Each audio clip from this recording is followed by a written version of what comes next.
Welcome to the Keystone Biology Review on homeostasis and transport. The first thing that I want you to look at here is a picture of the cell membrane. A few things to note. First, there are lots of different components that make up the cell membrane, but primarily it's going to be made of phospholipids. There are proteins and carbohydrate chains that also are embedded throughout the cell membrane that allows for the cell membrane to function.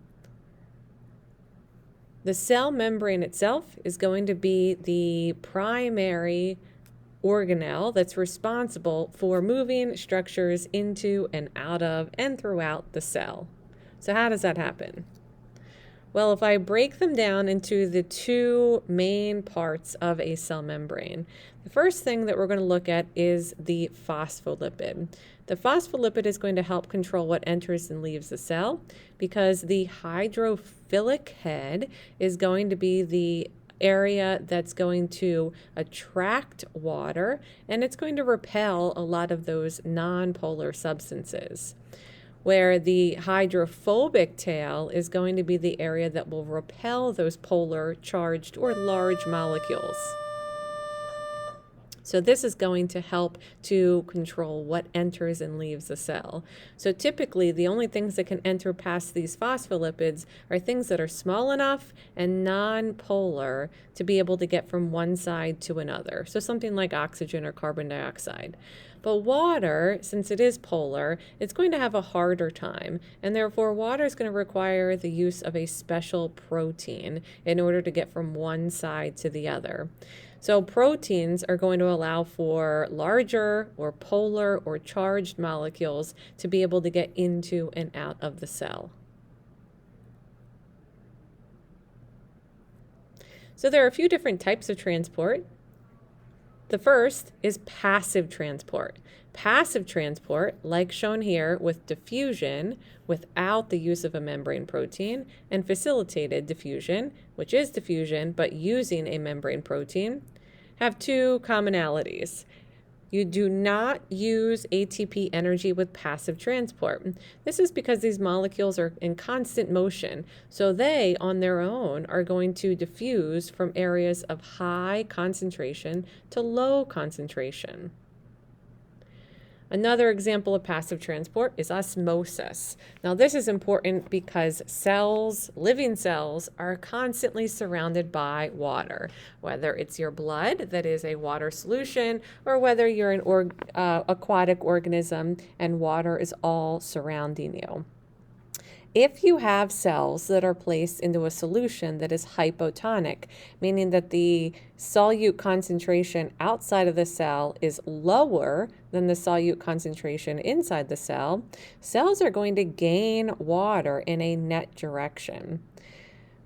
If cells are in an isotonic solution, that's going to mean that there's an equal concentration of solute inside and outside of the cell. Therefore, cells are going to stay the same size because there isn't going to be a net movement of water. Water is going to flow into and out at equal rates. If a cell is placed into a hypertonic solution, then there is going to be a net movement of water out of the cell because there is going to be a higher concentration of solute in a hypertonic solution.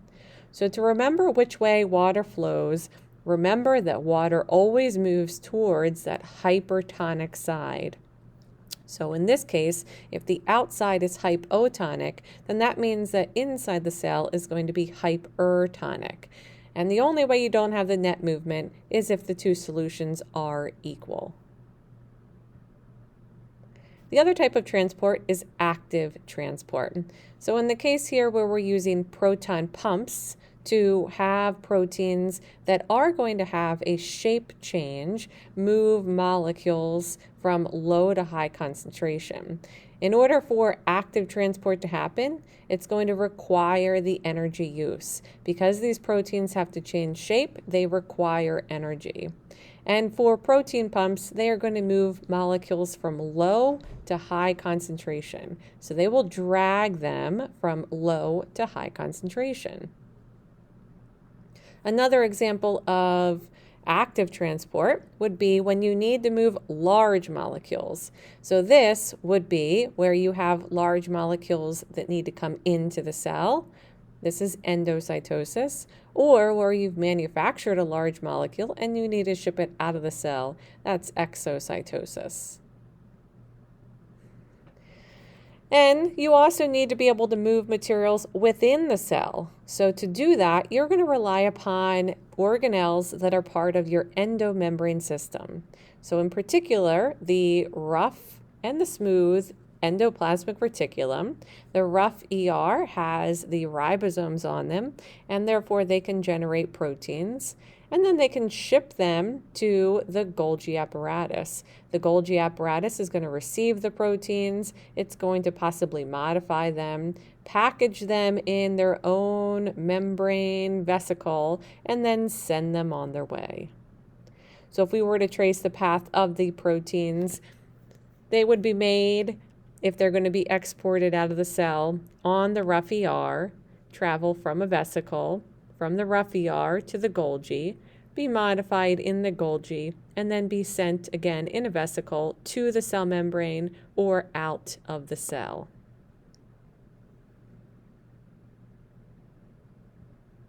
I hope this helps. Have a great day.